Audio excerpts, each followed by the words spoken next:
Welcome, everyone. Good afternoon or good morning, depending on where you're following. Welcome at SEFI at Work on advancing an integrative perspective of identity in engineering education. And I'm very pleased to welcome James Huff and Monique Ross.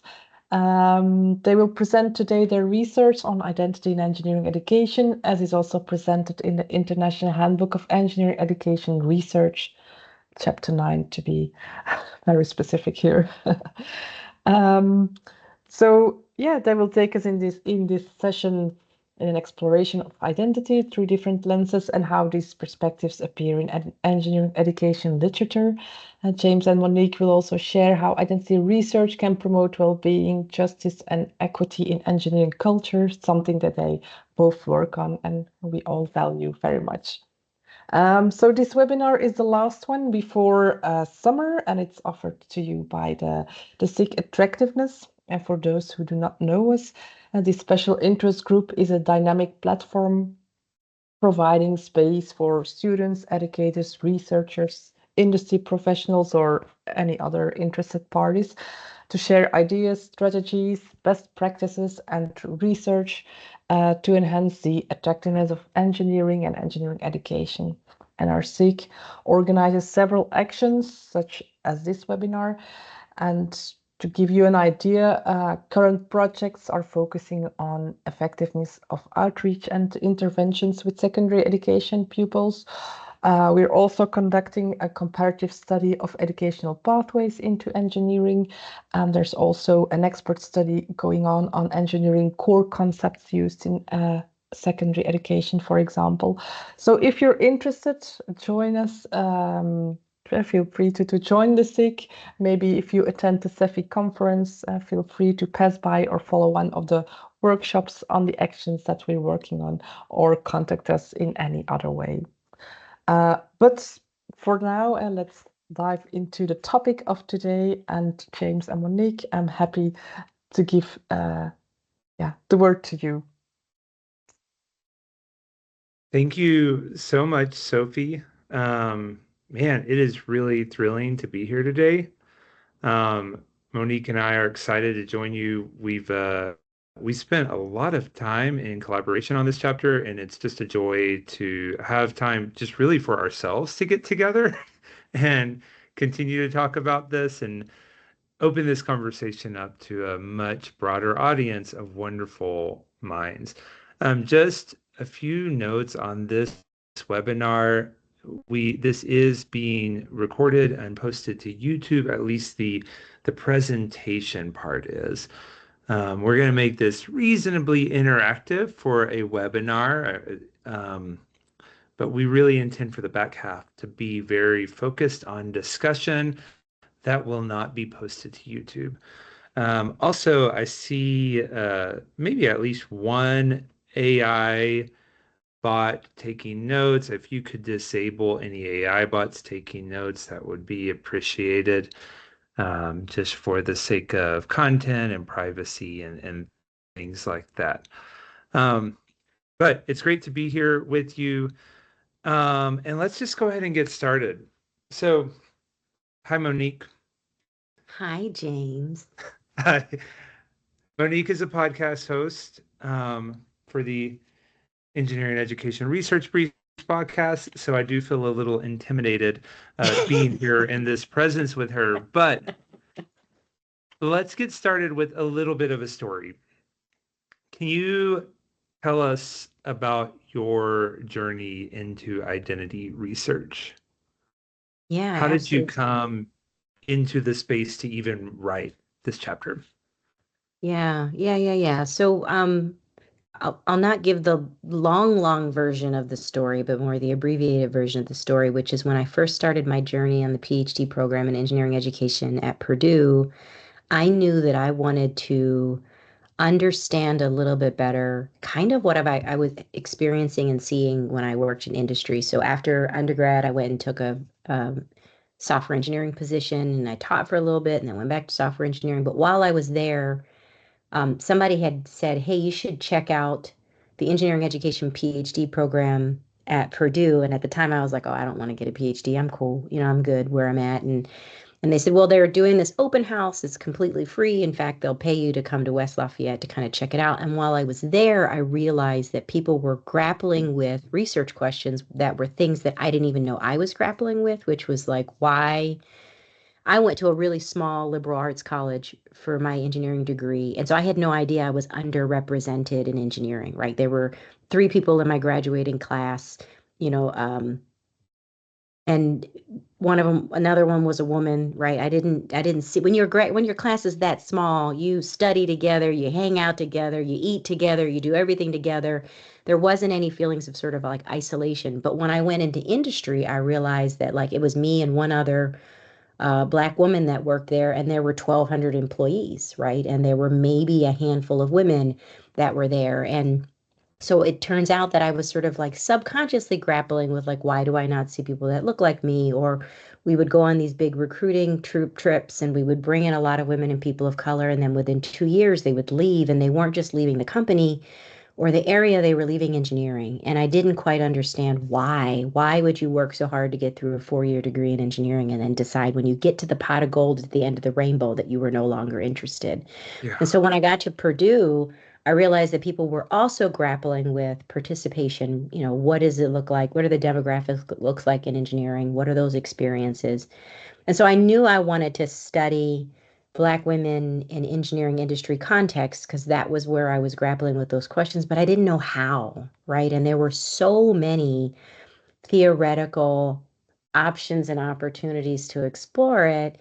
And I really didn't, but my advisor, Allison Godwin, who had done her work in identity, was like, well, just like give it a look, give it a read. And so when I first started to dig into identity as a theoretical framework, at first I was like, yeah, I don't know about this. This is going to be a really good match until I came across like the competing identities and this idea that you have this hierarchy of sorts and that in different contexts, that hierarchy shifts and moves and is dynamic. That really, really intrigued me and pulled me in. And then there was pretty much no turning back for me. So that's my story. Yeah. Wow. I think that's the first time I've heard that as long as we've worked together in that form. So thank you. Yeah. So tell me your story. So, my story has similar elements, I suppose, kind of that sense of the misfitting with engineering culture, not for any way that it ought to be, but for the ways that it is. But I suppose in ways that were in kind of inconcealable identities, so that um, I was always, still am, a very spiritual person, so a very spiritually oriented person. And I'll just take you to one scene just to really abbreviate this. So I was at a faith-based university, and I really kind of saw myself as a very service-oriented person, a very outgoing person, and I was a student body president at that university. So I was kind of the one who would meet with the university president. And I remember just working so hard to separate my world as an engineering student and my world in that as well. And I didn't even know why. I was following some script, but my engineering cohorts, which were very, I was one of several white males, one of several, I mean, several. It was very, very dominated by white males. I didn't have that consciousness, so I noticed my difference in terms of my dispositional traits.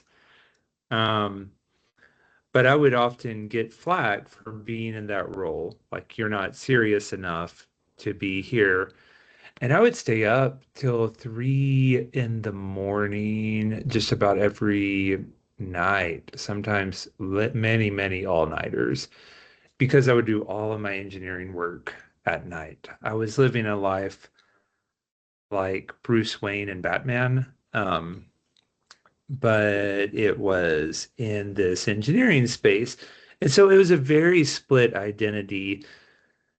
Fast forward when I'm a PhD, I read Wendy Faulkner's Social Technical Dualism, and I'm like, wow, that is such a powerful capture of what identity is in engineering. But I was bothered and I was like, but I mean, is that really how engineers think? Do they think of themselves? I mean, what's going on in this conscious mind? And so that really dove me into the lived experience of identity rather than the social conception. And that's really where I have still stayed. And the Beyond Professional Identity Lab, I really probe into experiential questions of identity even now. So I want to hear from those who are with us, the 30 who are with us, and we're going to do something it's called a Zoom waterfall, as I've heard it, which I feel a little weird since we're using Microsoft Teams, saying that it's a Zoom waterfall. But what's gonna happen is I'm gonna pose you a question, and I want you to type it in the chat. And when I count down from 3, push enter or return, and we'll just see the chat flood with all of your questions. It will be a waterfall of questions. Does that make sense? I trust that it does. I see a clap emoji. Thank you. Okay, here we are. So you're here today in this webinar on identity. What is one question that describes your interest in identity research? Don't get hung up on it being a question. It can be a statement. All right, so go ahead and type that in the chat, but don't push enter just yet.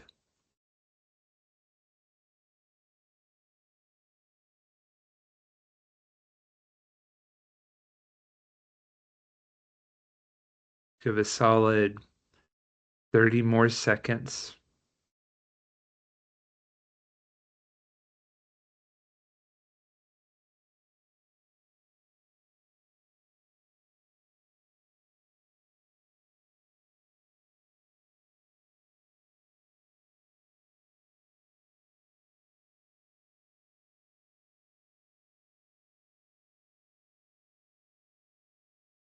Okay, here we are. If you don't have your statement ready yet, just enter it when you do ready. I mean, waterfalls have little trickles that come later, so it's fine. All right, 3, 2, 1, go. Oh my. Oh, isn't that so much fun? Yeah. All right. Monique, and I'll invite Sophie, Alex. Yeah, like, what are we seeing here in this? Oh, okay. So there's quite a few. Yeah. What kind of scholar will I be in engineering education research as my new field of interest? Mm, How is identity built and broken? That's a good one. wow. How do our identities constrain or enable what we can achieve and the impact we have on those around us? Mm. I love this point from about invisible identity markers rather than just visible. And there is a very rich research tradition around that. What will distinguish me from other engineering education researchers? Okay, I'm about to geek out over all these questions. So let's save that for the discussion. These are great questions you're coming in with, great insights. I'm honored to be a part of this group today. Well, let's get started in kind of sharing a bit of what we had contributed to the chapter, and we're going to give you a very different flavor than if you just read the chapter. So if you have read the chapter, hopefully you'll find this quite complimentary.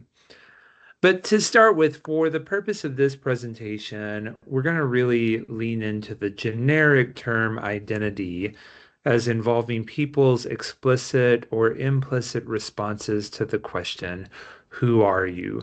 If that feels generic, it's because it is. And in the field of identity research, it is so vast and it's so broad that identity researchers in the social sciences are often writing and contributing in whole worlds that never really overlap. So inform that's really the thesis of the Handbook of Identity Research, from which this quote comes from, is that there are many, many, many ways to view identity research. And we were really intrigued by that question in this nation and yet quite established field of engineering identity research and engineering education when we began to write this chapter. Writing a handbook chapter is truly an honor. We were honored to be invited. And I think to write a chapter on something like identity has this, like, I don't know, Monique, did you feel this weight of responsibility to a field that had already been contributing, quite a bit to it? Like, I wanted to do this chapter justice.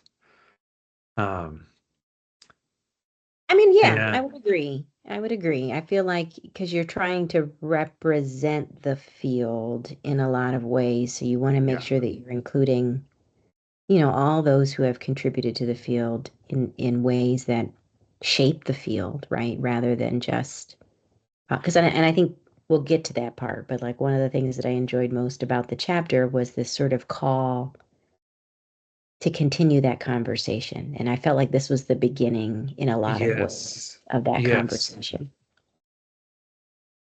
Well, to give you some insight, it's only in a couple of sentences. Um, but to prepare for this chapter, this is not good systematic literature review practice. And that's why we didn't really make a big thing of it. But we took every article in EJEE, European Journal of Engineering Education, Journal of Engineering Education, and Australasian Journal of Engineering Education, three journals affiliated with three professional societies internationally, and we examined every article that what had identity as a keyword, identity in the title, identity as a clear focus. And we read, what are they citing? What are they claiming? Like what are they drawing from, and what are they claiming? This was in addition to our own research and our own knowledge, but we wanted to do something that put us outside our own reading domains.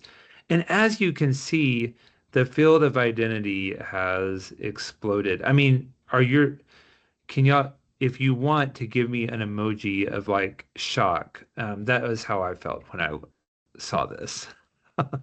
Yeah, because um, really, before my colleague John Morlock, I don't know if he's here, he had really done the first systematic literature review that I'm aware of on identity that really covered articles in this area right here from 2014.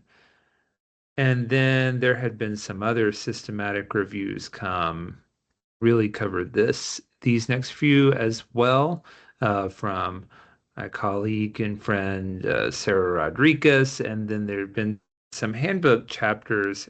But the field of identity research just really boomed to the point that we were writing this article.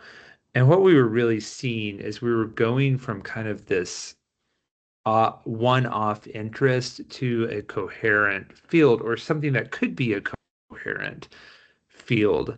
Um, but what we were also seeing, not only in the field, but also in our own work, was this formula of really citing one identity framework and really speaking to that framework, and not as much, and not in every case, not as much speaking to each other in our dialogue of identity research. So, what this chapter is really trying to do is think about what are the perspectives we are already speaking from in engineering education research, and how can we move forward to a way we can dialogue with each other. In the articles, we saw three key perspectives, really orientations that kind of classify a number of different theories. They're by no means exhaustive, but they are three kind of commonly used perspectives. And we're going to talk about each of them. So I'm not going to hang on this table for too long.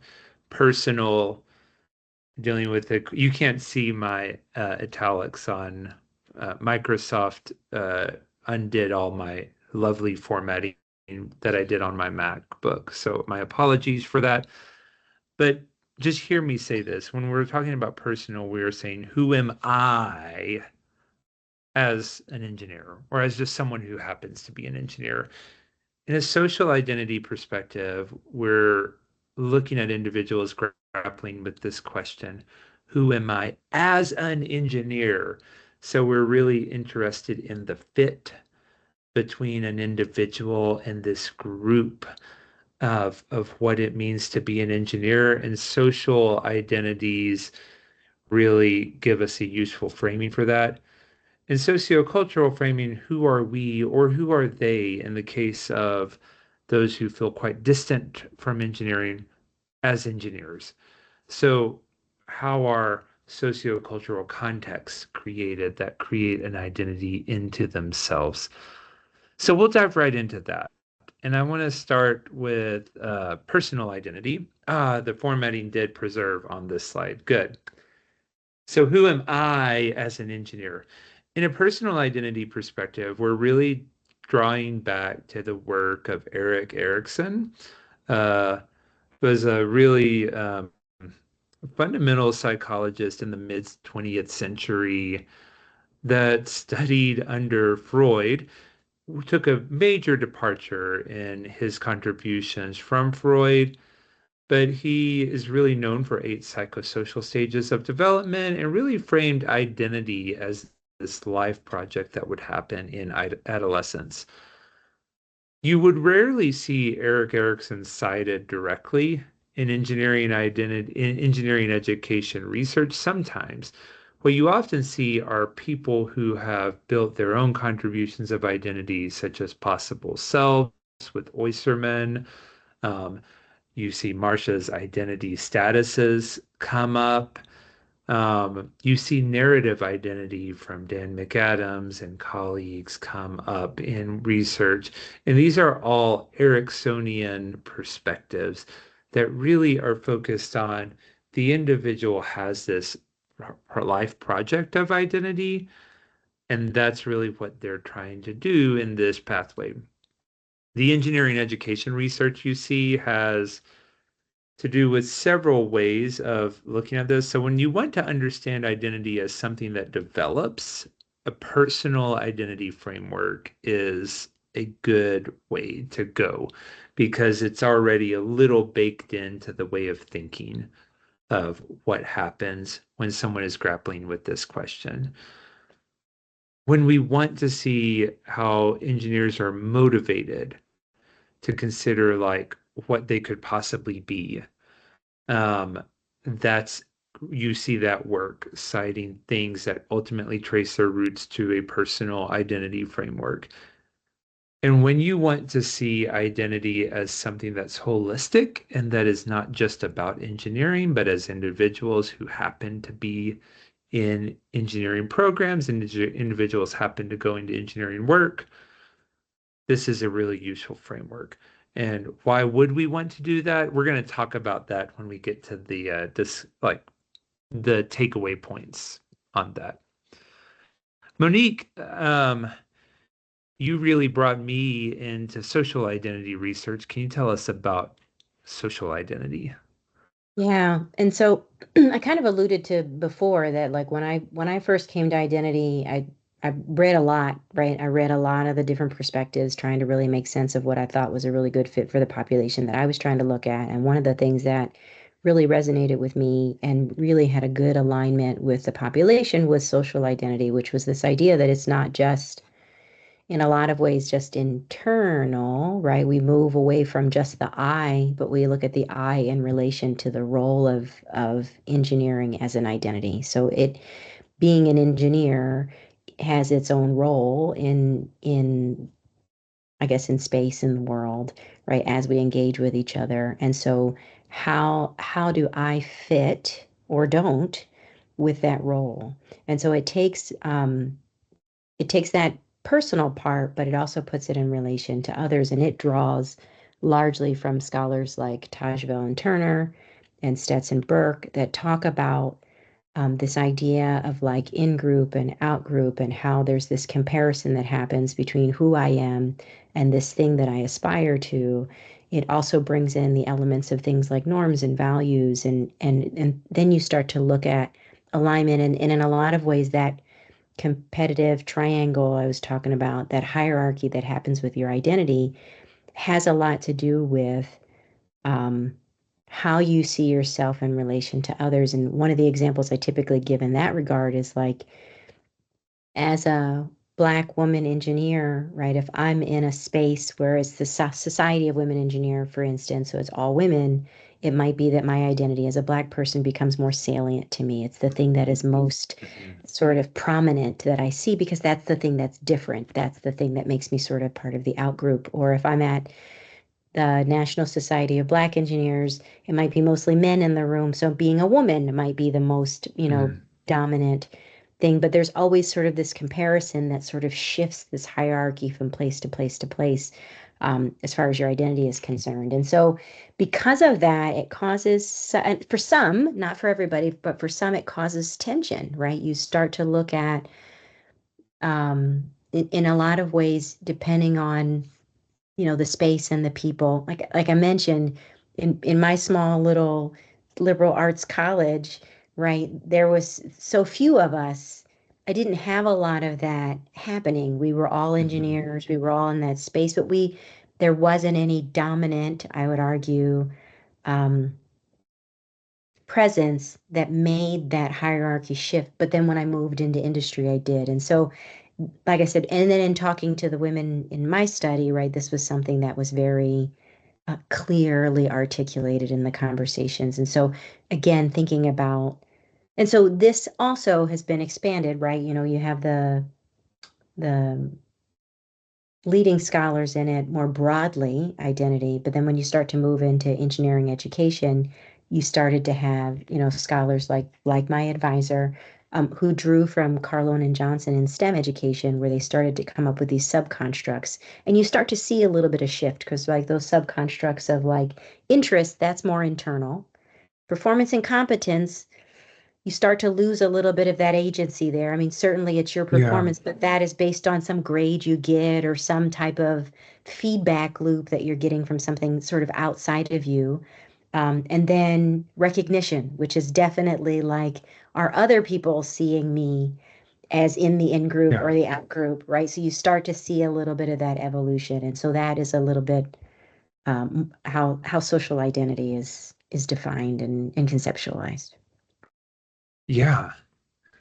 And I think I love that description of Godwin's work of interest, performance, and competence, and recognition as really capturing different things on the spectrum of agency and what the structure does to you.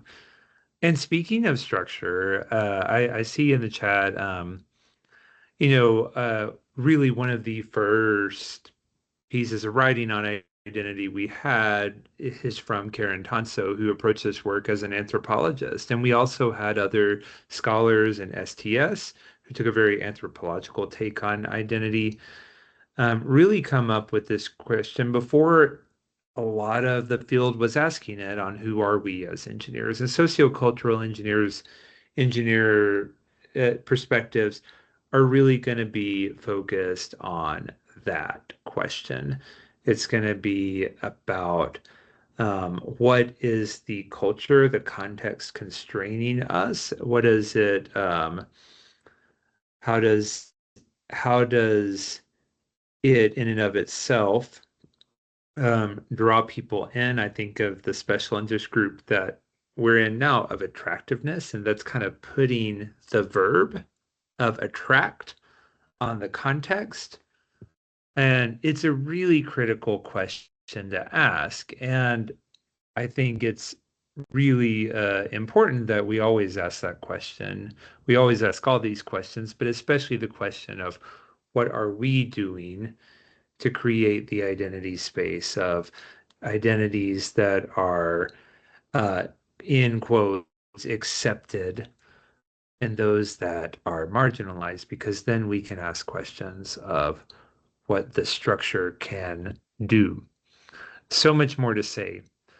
But I want to move on briefly, and I want to maybe draw out more of this in the discussion. But we often see studies that are focused on students from groups that are historically underrepresented in engineering. And I keep that term broad. Um, but I want us to kind of consider if we just took, like, if someone said, I'm studying this topic, how do these identity perspectives kind of shape what we might do and how we might approach that question?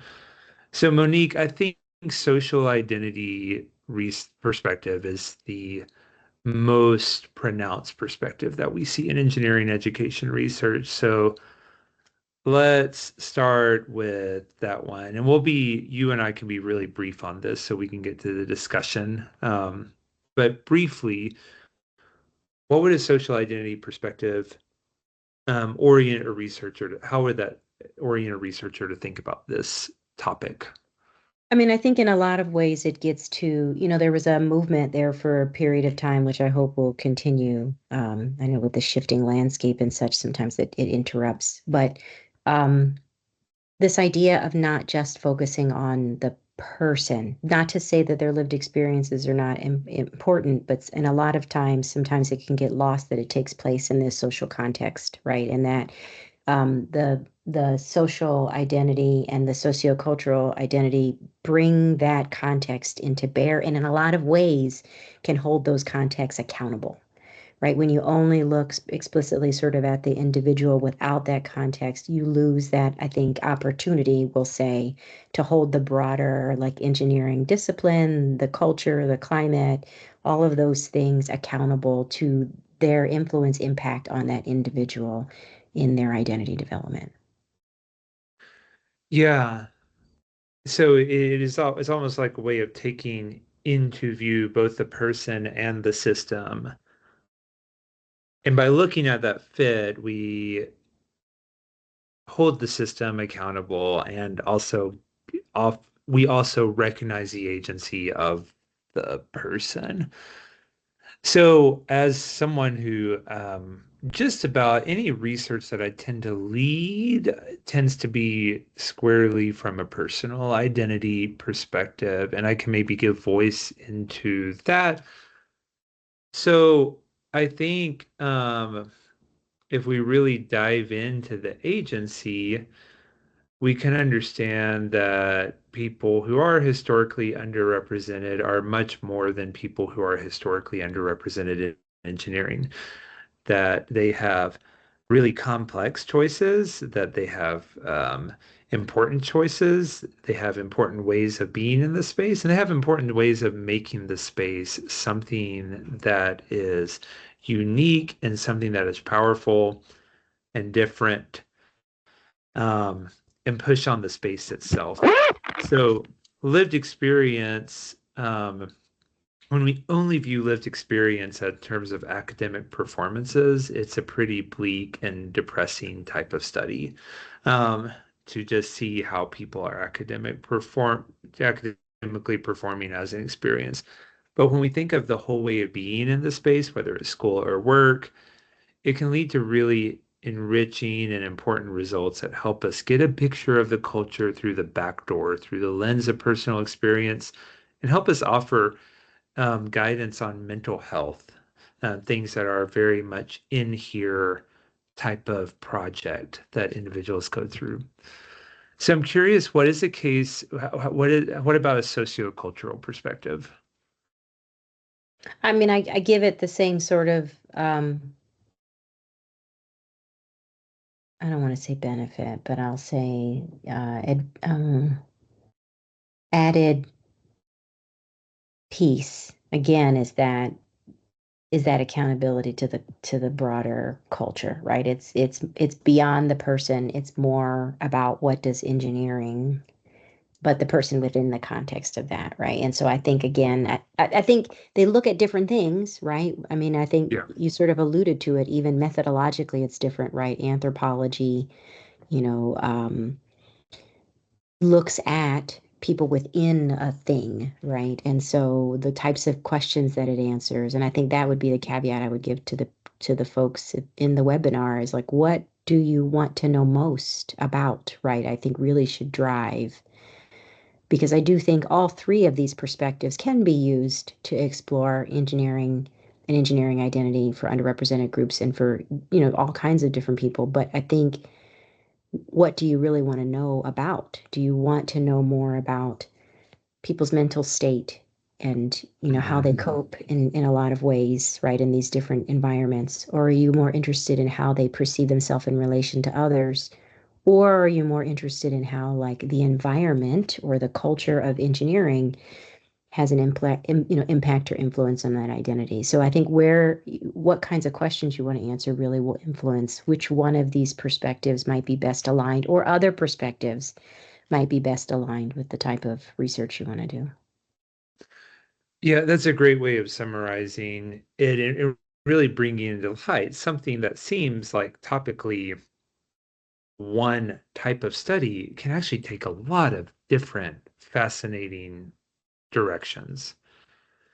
So I want to move us to the point that we offer just brief recommendations, and we can maybe dive deeper into these recommendations in the discussion on where we go forward in identity research. As Monique said, we really saw this chapter as advancing a conversation in identity research in a really key way. Certainly for us, I think the way I've approached not only identity research, but all research has changed since I've written this chapter. And I think the first recommendation we would have is to cultivate an integrative perspective of identity research. And the way we want to think about that is we're often used to, as social science researchers, as engineering education researchers, we're used to claiming our theoretical framework and defending it. Like, this is the way. This is the way to understand identity. Everything else is ill-informed or wrong. And we want to push, and no one ever says that so overtly, but we may speak so myopically to where we don't even perceive that there are other ways of viewing identity questions. And so having that recognition that we're speaking into an ecosystem of identity research helps us shape our articles, our contributions, our talks, that we have one way of understanding this phenomenon, but it is not give the complete picture of identity research. And so one recommendation is to write and think through brief nods to how our perspective is just a perspective in a broader perspective that we alone cannot fully capture. That's me. Monique? Yeah. So this one I think was the most interesting, because I think a lot of times we kind of get stuck. And I think, and you can also course correct me, James, if I misunderstood what the assignment was for this particular one. But like, not just to answer the research questions related to engineering education, but also thinking about our contributions to identity as a construct, right? So how do we help to, we get a lot focused on like this was the framework that guided my interview protocol or my interpretation of the findings, but also how does my work build on the body of literature of identity? Mm-hmm. So not be just motivated by answering an engineering education specific question, but also contributions theoretically to the field might be a really good motivation beyond. So expanding beyond just answering these EER questions, like how do I impact and influence identity more broadly? And so thinking about questions like that and being motivated to contribute to those kinds of ways might be beneficial. Yeah, I think that's great. I mean, I think that's really great and important that we um, consider our work as contributing knowledge, because I think we all believe that. But I truly believe that we have new ways of understanding identity itself when we are directing our focus to this context of engineering students and engineers. This context opens a door for really interesting intellectual questions that are not just intellectual on themselves, they also are really important and help us understand fundamental ways that we shape the ways of being in schools and in workplaces. And that leads to the last point, to build a cohesive scholarship of identity and engineering and to really dialogue with each other. And my shorthand way of talking about this is we often dialogue with each other in engineering education research in the literature background section that we say, so many people are studying this topic, cite, cite, cite, cite, cite, cite, cite. But I am using this theoretical framework. And now here is my discussion of things that I have learned speaking only to that theoretical framework. The field of identity research has evolved quite powerfully, and we can think of each other's theoretical contributions and knowledge claims as worth engaging in the discussion section. And I think writing that has convicted me to do that in my research. So how am I dialoguing with other engineering education researchers who have made claims about identity, and not just dialoguing back with social science researchers? I think that's really important because as we want to build a field of identity research, that dialogue is going to be key. I want to end our time, so we want to acknowledge some different entities and folks, and then open the rest of the time for discussion. So first, thank you to Aditya Jury and the International Handbook of Engineering Education Research. I don't always have papers that are fun to write, but this one was fun to write. Thanks, Monique, for that. This was just a joy to write, and it's kind of one of my favorite. I mean, I think it's pretty much one of the top 3 favorite things I have written, if not the top. It kind of gets to be all blurry there. I want to acknowledge members of the BPI lab who have informed my research, and I would like to acknowledge what is left of my lab now for also their contributions to the research. and I'll lead this up at the end, this powerful quote that we end on in the chapter. That when we think of students as a human form of capital, the view potentially restricts our intellectual terrain. We run the risk of limiting ourselves to questions about what students know or how they perform prescribed tasks. We lose sight of the notion that school, and I would say workplaces, allow people to forge new selves. Thank you all so much for your attention, your time. We will end it there.